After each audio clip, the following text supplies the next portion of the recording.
If I could maybe just jump and change tacks a little bit. Mark, could you tell us how, throughout your life, has the entrepreneurial blood always gone sort of flowed through your veins? In other words, did you always want to be a business leader? Did you always want to start new things?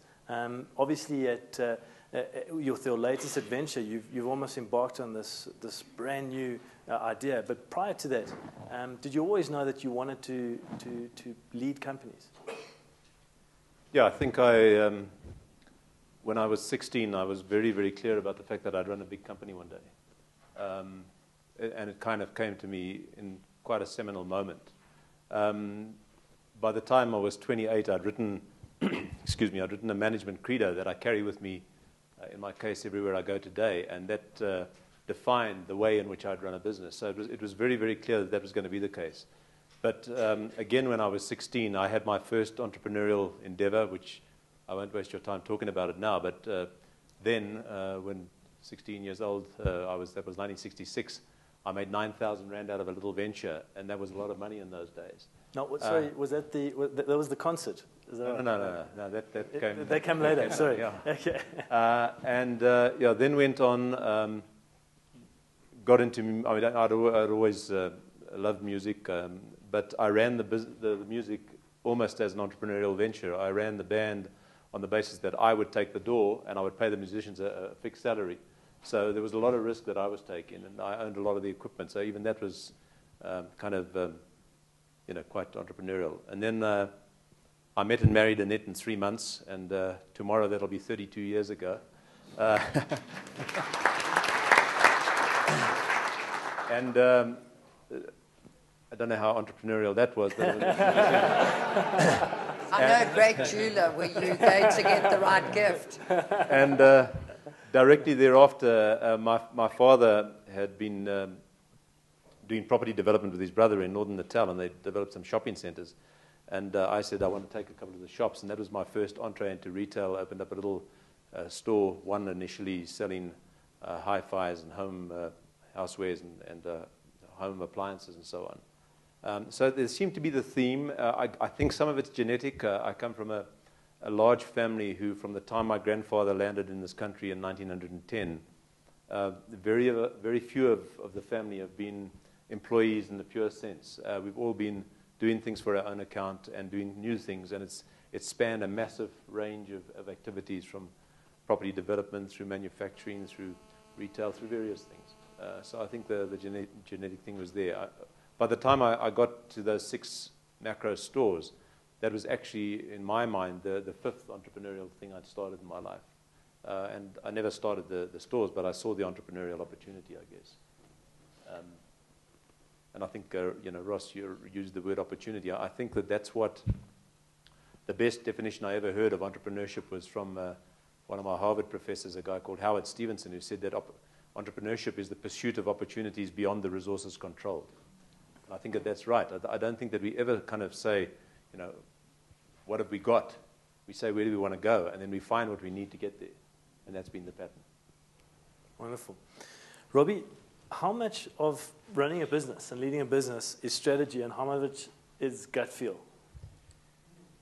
That's a tough one, because we're in the process at the moment of actually bringing a lot more strategy into the business. But without the gut feel, I don't think you're ever going to start a business. And I think your gut gets you going. I think if we had to strategically plan where we were going, we would never be anywhere. And we're at the phase now of actually bringing in a lot more thinking, a lot more planning. We're brilliant at post-rationalizing our strategy. And I can give you a brilliant strategy of the last 20 years at Nandos, and you'll think we learned it from Harvard. But I think the initial phase is gut. I think gut gets you a long way. But without strategy, you're working hell of a hard sometimes for very. And the outcome, if you put a bit of strategy to the outcome, your outcome is so much better. And I can just see that if maybe 10 years ago we'd been a little bit more strategic, it would have been a lot easier to get to where we got to. But it wouldn't have been as fun. It wouldn't have been as fun, for sure not. for sure not. And most people think that, or picture entrepreneurs as being risk-taking sort of mavericks. But the truth is, whenever you embark on an adventure, when you were sitting there dreaming up this brand and this restaurant, you must have been fearful. There must have been an element of, gee, I could lose everything here, and what will I do then? How do you get to? Is it the fear of failure or the burning ambition to succeed that drove you? Personally, I'm driven by fear of failure completely. In my family, I'm the only non-professional. So I come from a family of CAs and lawyers, and that's been the history that I've come from. So I never really had a safety net in terms of any kind of qualification behind me that I could go into a profession.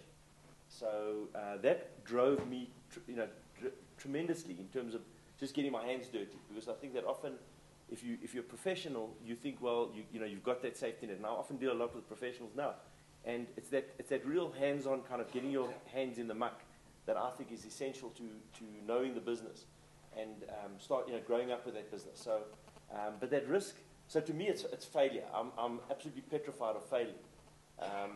And in everything that we do, we assess risk. I think you've always got to understand what your downside is, and you've got to even on some of our ads, we look at the downside. Unfortunately, the downside comes from areas that you don't anticipate. But you do that retrospectively after you've screened the ad. Well, the problem is the trouble comes from places that you never thought it was going to come from. So you've actually got to deal with that. But it really is assessing risk and then being driven on that. So I think that it's not crazy risk. You can't just go out there and risk everything. I guess you can, but as you grow the business, so you become a little bit more risk averse. There's absolutely no doubt that we're much more risk averse because we've seen things happen and we've just realized that you can't do certain things that we did in the early days. At the same time, not dropping that entrepreneurial kind of risk bit about it. So it's a balance that we're walking. It's a tightrope that we're walking, and that's part of what I think is part of our journey.